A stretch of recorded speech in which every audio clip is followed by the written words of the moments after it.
to teach them things like that. So when I asked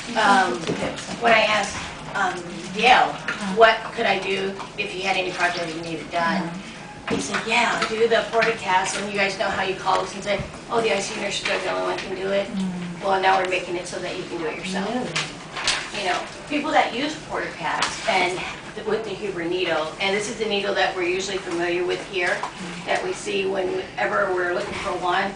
But today somehow I found a box of different kinds, so I'll pass it around. And as I said, they gave me a setup kit, but they won't allow me to open it up.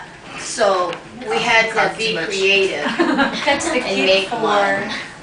That's the kit for. The kit to put a portacath in. Okay, to put the portacath in. Oh, the actual portacath. The actual Okay. portacath. Alright. And I have some stuff for you guys. I gave you the sign up. And I got it's a post test too. It's not actually my outline, but this will be things that you guys can keep after this is done. You know, stuff I think I need one. But you know, maybe you can put it in your locker so that if one comes up, you have the opportunity to use it. You have something to go by. But anyway, the reason for this is that sometimes you guys do get patients. You get patients like HIV, cancer patients, hemophiliacs. We rarely see them, like sickle cell patients, things like that, that get in under the skin, catheters placed.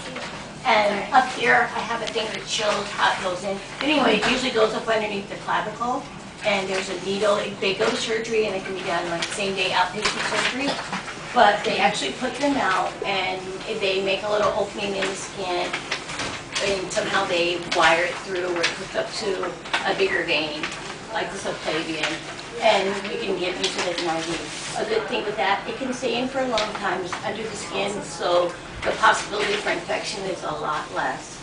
And it can, I think I said it already, but yeah, it can stay in for a month. You know, it's a low level of infection site because it's under the skin. You know, the biggest thing is, of course, like with anything else, accessing it, cleaning it good, taking care of it while it's in use. So, there are different kinds of Huber needles. The kind that we have at Promise right now, as I said, is this kind here that has a catheter on it.